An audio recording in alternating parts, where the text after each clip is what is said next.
नमस्कार, राजस्थान समाचार में आप सभी का स्वागत है। मैं हूं आपके साथ प्रज्ञा मिश्रा। बुलेटिन की शुरुआत करेंगे बड़ी और अहम खबर के साथ। सबसे पहले बात कर लेते हैं, राजस्थान के मुख्यमंत्री भजन लाल शर्मा ने मुख्यमंत्री कार्यालय में आयोजित समारोह में प्रदेश के विकास गति को देने के लिए 9 नीतियों का अनावरण किया। मुख्यमंत्री ने इस अवसर पर कहा कि ये नीतियां राजस्थान को देश का अग्रणी राज्य बनाने की दिशा में एक महत्वपूर्ण कदम है। इनसे न केवल निवेश आकर्षित होगा बल्कि लाखों युवाओं को रोजगार के लिए अवसर भी मिलेंगे। मुख्यमंत्री ने आगे ये भी कहा कि ये नीतियां हमारे राज्य के लिए रोड मैप होने के साथ ही राइजिंग राजस्थान का भी काम करेंगी। आपको बता दें, rising Rajasthan global investment summit में आने वाले निवेश की बढ़ोतरी का महत्वपूर्ण आधार भी है। ये राज्य के लिए विकास का एक नया अध्याय है, जिनके माध्यम से राज्य में निवेश अनुकूल वातावरण तैयार करने और प्रदेश की अर्थव्यवस्था को दोगुना करने के लक्ष्य की प्राप्ति में भी मदद मिलेगी। उन्होंने आगे ये भी कहा कि किस तरीके से उद्योगपतियों और निवेशकों से प्रदेश की विकास यात्रा में भागीदारी मिलेगी और साथ ही उन्होंने कहा कि हमारा संकल्प विकसित राजस्थान का है और ये नीतियां उस दिशा में हमारी प्रतिबद्धता को दर्शाती हैं। तो आपको बता दें कि भजन लाल शर्मा ने 9 नीतियां लॉन्च की है, जिसके जरिए लाखों युवाओं को रोजगार मिलेंगे। इस अवसर पर राज्य के विकास के भी कार्य किए जाएंगे।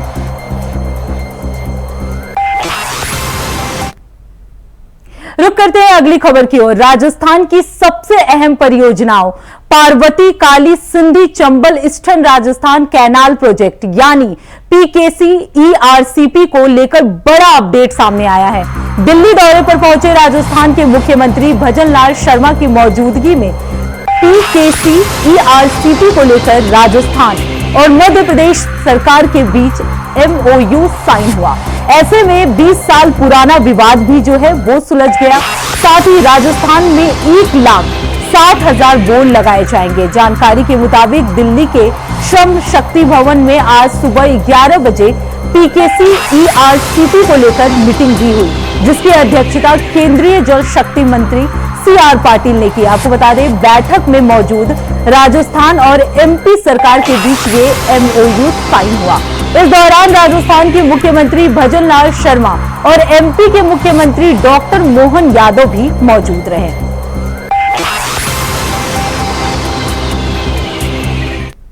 देखिए, आज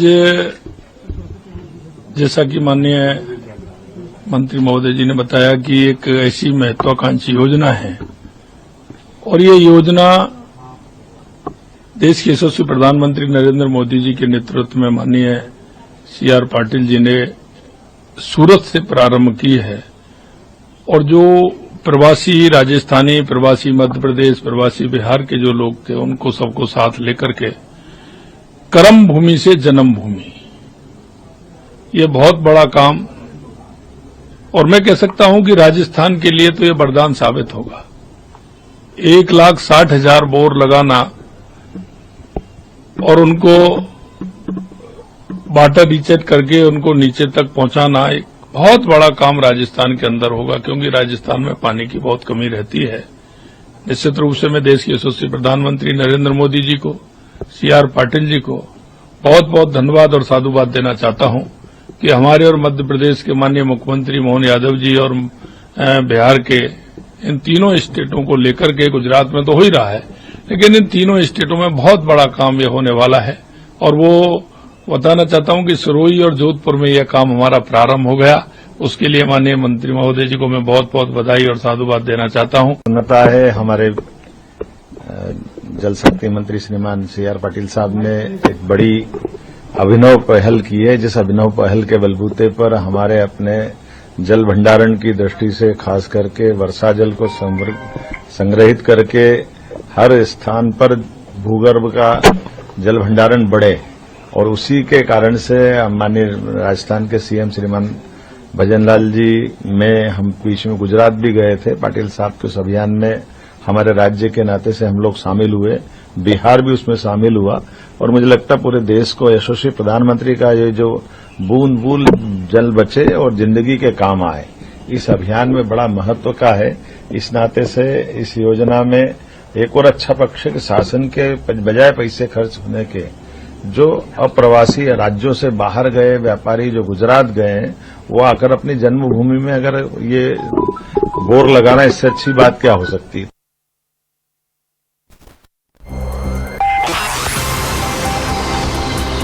वहीं इस खबर पे ज्यादा जानकारी देने के लिए हमारे साथ ज्योति गुप्ता जुड़ गई है। ज्योति, क्या कुछ जानकारी है? आज ERCP और PKC परियोजना को लेकर आज बड़ा करार हुआ मध्य प्रदेश और राजस्थान सरकार के बीच। जी प्रज्ञा, ये बहुत बड़ा आज समझौता जो मध्य प्रदेश सरकार और राजस्थान सरकार के बीच हुआ है वो एक तरह से राजस्थान के लिए बहुत बड़ी खुशखबरी है। पूर्वी राज्य के जो 13 जिले थे वो उनको इससे बहुत राहत मिली है। भजनलाल सरकार का 1 साल अभी पूरा भी नहीं हुआ है और उन्होंने अपना जो एक करार था जो उन्होंने अपने मैनिफेस्टो में बोला था वो एक कंप्लीट भी कर दिया। तो जो पूर्वी राज्य है उनमें आज बहुत खुशी की लहर है और जो पानी की समस्या से ये जिले जूझ रहे थे उनमें काफी हद तक अब राहत होगी। बिल्कुल ज्योति, अगर बात की जाए कि राजस्थान में बताया जा रहा है कि लगभग 60,000 बोरवेल जो है वो लगाए जाएंगे, इसे लेकर लोगों में किस तरह का उत्साह, किस तरह की खुशी देखी जा रही है? जी आपको बता दें कि आज 11 बजे जो MOU हुआ था उसमें 1,60,000 बोरवेल की बात हुई थी जिनको लगाने की बात यहाँ चल रही है, जिसको लेकर लोगों में बहुत राहत है क्योंकि जो पूर्वी जो राज्य आते हैं, पूर्वी जो जिले आते हैं वहाँ बहुत ज्यादा पानी की समस्या से लोग ग्रसित हैं और उन्हें डांग क्षेत्र में वो आता है जहाँ पानी की कंटिन्यू समस्या रही। तो ERCP का जो ये प्रोजेक्ट है और जो 1,60,000 बोरवेल लगेंगे इससे काफी हद तक लोगों को पानी की समस्या से निदान मिलेगा। आपको बता दें कि वहाँ 1-1 लीटर पानी भी जो है वो खरीदा जाता है। ये हालत पूर्वी राज्यों की है लेकिन इस कदम से बहुत बड़ा राहत राजस्थान को मिलेगा।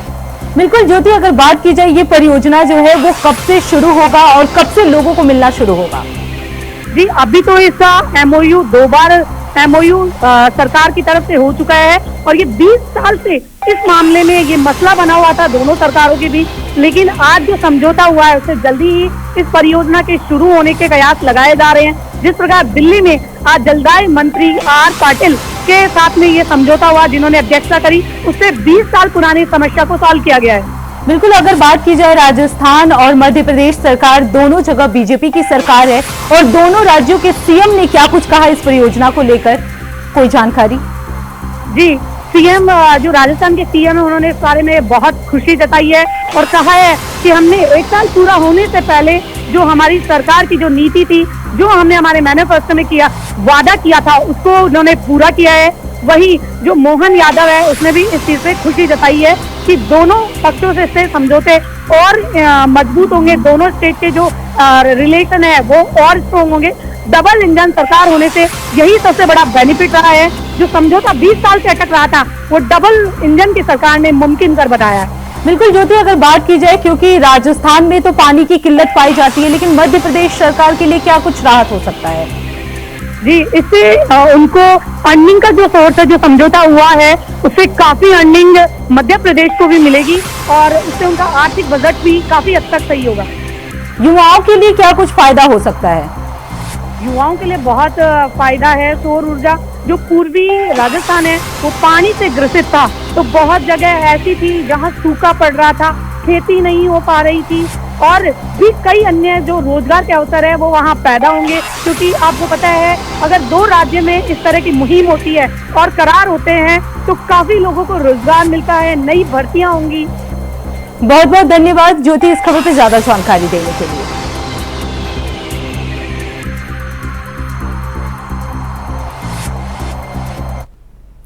अब रुक करते हैं अगली खबर की ओर। आज लोकसभा के प्रश्नकाल के दौरान राष्ट्रीय लोकतांत्रिक पार्टी के सांसद हनुमान बेनीवाल ने सत्ता में बैठी बीजेपी का घेराव किया है।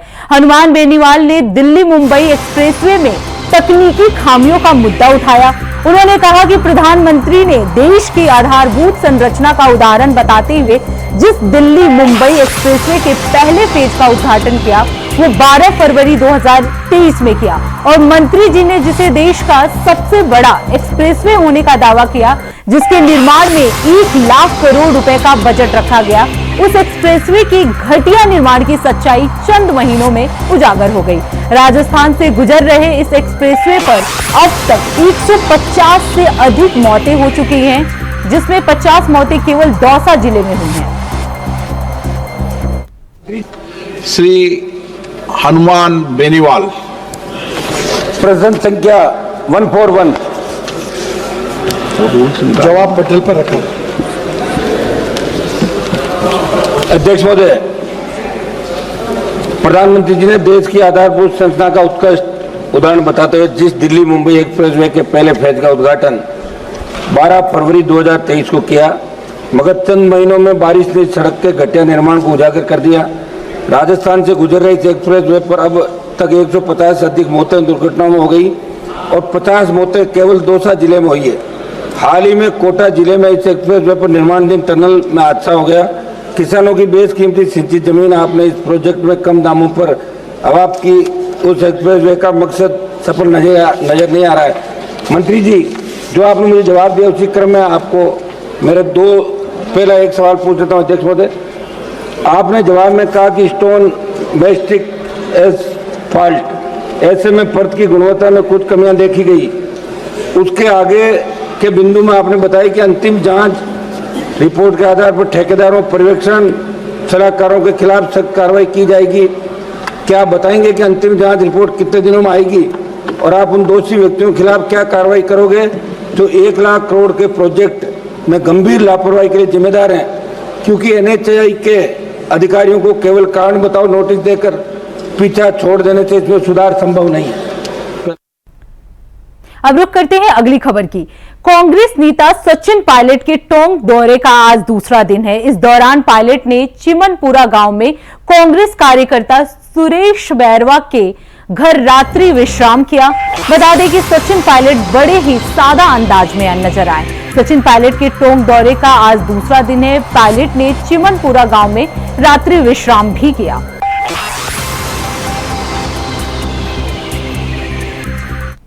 साथी हैं रतन बैरवा जी, उन्होंने आमंत्रित किया, अपना घर मेरे लिए खोला, अपना आंगन अपनी मेरे लिए खोला। इनके परिवारजनों ने अच्छा खाना हमको बना के खिलाया और एक अच्छे माहौल में साथियों के साथ यहाँ पे रहने का मौका मिला। मेरे लिए बड़े सौभाग्य की बात है और मेरे लिए बड़ा यादगार रहेगा। कल लड़का बनाया तो मैं तो बल्कि ज्यादा खा गया। अब उन्होंने साग भी था, सरसों की छोंक वाली मिर्च की सब्जी भी थी, वो खानी कम थी लेकिन मैं एक पाव अकेला खा गया। तो और मालपुआ बनाया उन्होंने, तो बड़े प्यार से खाना बना के खिलाया और मुझे लगता है कि ये एक आत्मीयता का परिचय है और मैं इनका बहुत आभारी हूँ। पब्लिक लाइफ में सत्ता विपक्ष हार जीत होती रहती है, लेकिन अगर आप जनता के बीच में रहते हैं, उनसे जुड़ाव रखते हैं तो उसका अलग महत्व होता है। और मुझे लगता है कि लंबा जिन लोगों को पब्लिक लाइफ में रहना है, अपनी जड़ें मजबूत रखनी है, उन लोगों को जुड़ाव रखना चाहिए। खासकर ग्रामीण परिप्रेक्ष्य में जो लोग रहते हैं, जो हमारे मतदाता हैं, उनके सुख दुख का भागीदार अगर बनेंगे तो एक अटूट संबंध बनता है। मुझे बहुत दुख है, देश प्रदेश में बहुत से ऐसे लोग हैं, लगभग सभी दलों में, जो भाषा को नियंत्रित नहीं रखते हैं। और विरोध हो सकता है, वैचारिक होता है, राजनीतिक होता है, लेकिन कड़वे बोल कर सिर्फ छपने के लिए या उकसाने के लिए अगर कोई बातें बोली जाती हैं तो उसको मैं समझता हूँ समाज के लिए एक अच्छी बात नहीं है। और पब्लिक लाइफ में, राजनीति में हमको सब देखते हैं, तो हमारा आचरण, हमारी भाषा, हमारी कार्यप्रणाली ये ऐसी होनी चाहिए इस पे हम लोगों को गर्व हो। आप विरोध करें और डटकर करें, सैद्धांतिक करें, वैचारिक करें, राजनीतिक करें, लेकिन व्यक्तिगत टीका टिप्पणी, ऊंचे शब्द बोलना, मैं समझता हूँ ये एक हमारे देश की परंपरा नहीं। रुक करते हैं अगली खबर की। राजस्थान में बीजेपी का 1 साल का कार्यकाल बहुत जल्द पूरा हो रहा है। इसी के चलते राज्य सरकार डूंगरपुर दिवसवार आयोजित कर रही है, जहां 12 से 15 दिसंबर तक दिवसवार आयोजित किया जाएगा। इसी के मद्देनजर आयोजित कार्यक्रमों को सफलतापूर्वक कराने के लिए डूंगरपुर जिला कलेक्टर अंकित कुमार सिंह ने सभी अधिकारियों के साथ बैठक की। अब तक जो तैयारियां की गई हैं, उसको लेकर नोडल अधिकारियों से जानकारी भी ली गई और दिवसवार आयोजित होने वाले कार्यक्रमों की समीक्षा करते हुए आवश्यक दिशा निर्देश भी दिए गए।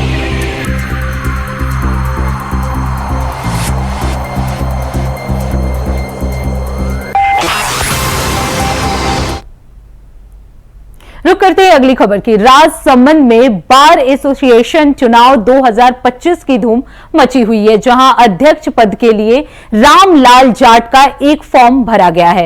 राजसमंद बार एसोसिएशन के चुनावी प्रक्रिया तेज हो चुकी है, जहां कल से नामांकन फॉर्म दाखिल होना शुरू हो जाएगा, जो कि 6 तारीख तक भरे जाएंगे। वहीं अभी तक राजसमंद में अध्यक्ष के लिए रामलाल जाट, उपाध्यक्ष के लिए गोपाल कृष्ण जाट और सचिव के लिए कुलदीप पालीवाल और कोषाध्यक्ष के लिए शीतल हिंगर के फॉर्म भरे गए हैं। वहीं 7 तारीख को नॉमिनेशन वापस लिया जाएगा। जानकारी के अनुसार इस बार रामलाल जाट की तरफ से लोगों ने सहानुभूति जताई है और बताया जा रहा है कि इस बार चुनाव निर्विरोध में रामलाल जाट को अध्यक्ष बनाया जाएगा। चुनाव अधिकारी प्रजीत तिवारी ने बताया कि सन 1994 में बालकिशन खत्री को निर्विरोध अध्यक्ष बनाया गया था। शायद इस बार भी रामलाल जाट को निर्विरोध अध्यक्ष बनाया जा सकता है।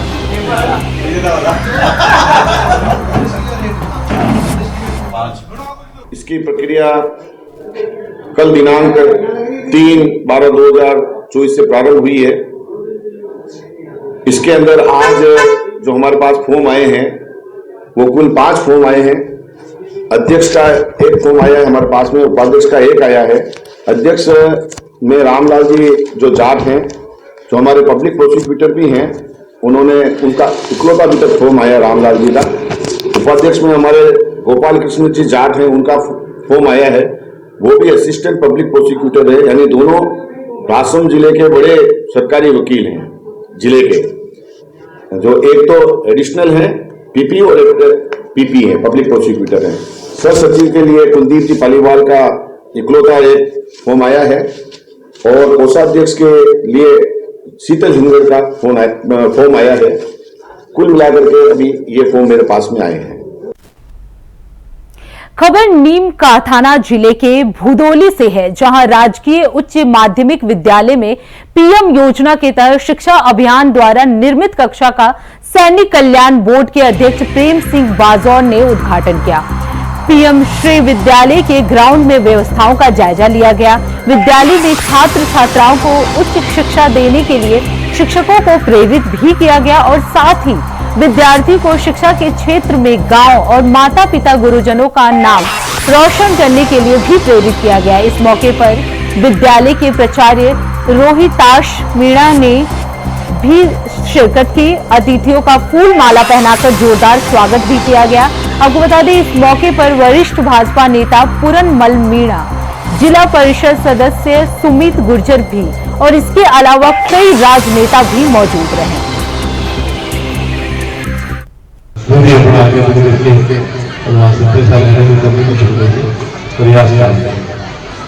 आपने जो आज मान सम्मान किया, ये पगड़ी बनाई, माला पहनाई, इसके लिए मैं आपका हमेशा आभारी होगा, दिल में याद रखें। दूसरा मेरा निवेदन है कि अभी आज का जो समय है वो पूरा का पूरा शिक्षा पे आधारित है। एक जमाना था जिसमें लोग खेती बाड़ी करके, पशुधन चला करके और कोई काम करके अपने बच्चों को पालते थे। लेकिन अब जो जमाना ये है, मैं कई बार मंच के माध्यम से कह रहा हूँ, आपके अभी होगा कि आने वाले 15 साल बाद में जिस परिवार में शिक्षा नहीं होगी तो उनको लोग पशुओं की तरह से खा मिलेंगे। इसलिए चाहे कुछ भी करना पड़े। राजस्थान सरकार के 1 साल का कार्यकाल पूरा होने वाला है, जो 12 से 15 दिसंबर 2024 तक आयोजित होने वाले कार्यक्रमों के सफल आयोजन के लिए जिला कलेक्ट्रेट ने सभी अधिकारियों के साथ बैठक की। वहीं कार्यक्रमों के लिए अधिकारियों को निर्देश भी दिए गए। वहीं सभी अधिकारी बैठक में मौजूद भी रहे।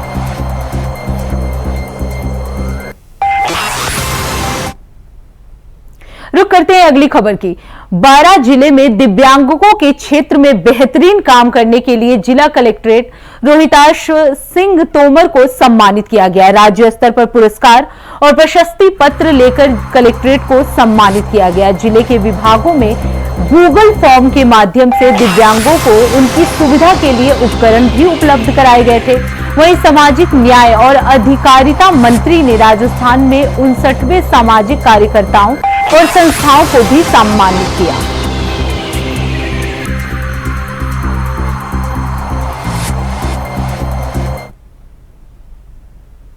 खबर अजमेर जिले के नसीराबाद से है, जहां चिकित्सा विभाग को झकझोर कर रख देने वाला मामला सामने आया है। जहां नसीराबाद के सरकारी अस्पताल के चीफ मेडिकल ऑफिसर दफ्तर में ऑडिट टीम द्वारा नवंबर माह में 20 दिन तक चली ऑडिट में बड़े घोटाले का खुलासा हुआ। जहां शुरुआती जांच में कर्मचारी की मिलीभगत मामला जो है वो सामने आया, जहां कर्मचारियों ने मिलीभगत से तकरीबन 70 लाख रुपए का घपला किया है। इस मामले में सीएमओ के बाबू राज तिलक गर्ग पर घपले का शक जताया जा रहा है, जिसे आज चिकित्सा विभाग के संयुक्त निदेशक के आदेश पर आरोपी राज तिलक गर्ग को एपीओ कर दिया गया। ऑडिट टीम ने 69 लाख से ज्यादा रिकवरी भी निकाली, तो वहीं सीएमओ के बाबू ने चलती ऑडिट में 2 दिन में जमा कर दिए 29 लाख रुपए।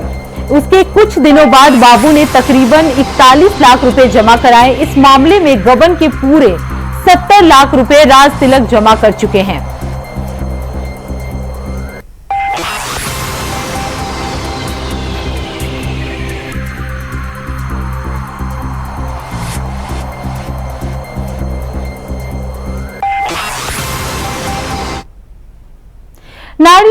नारी शक्ति को लेकर केंद्र सरकार, राज्य सरकार भी महिला सशक्तिकरण को आगे बढ़ाने का मौका दे रही है।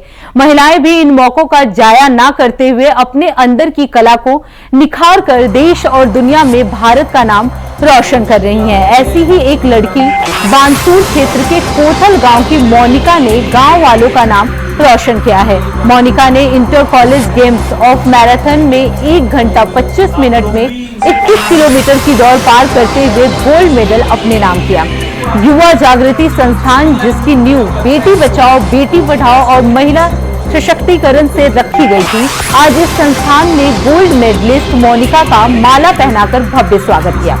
मोनिका बताती है कि उसे बचपन से ही खेल खेलने का शौक रहा है। मोनिका अपनी सफलता का श्रेय जो है अपने माता पिता और अपने कोच भीमराज और युवा जागृति संस्थान के सीईओ डॉक्टर गोकुल सैनी को देती हैं।